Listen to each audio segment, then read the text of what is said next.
usually let them go. So that's what happened. It was a ground squirrel. Wow, so the squirrel actually bit her foot and hurt it enough that she can't even... Yeah, so we had to take her to the vet, get it checked up, and now she's good.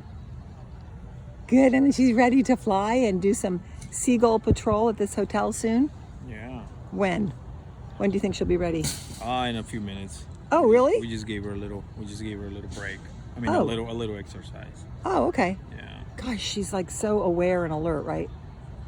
So the seagulls are very afraid of hawks in general, because they'll eat them, right? They'll attack them. Yeah. Yeah. Yeah. The seagulls and the crows get hunted by wild hawks. Yeah.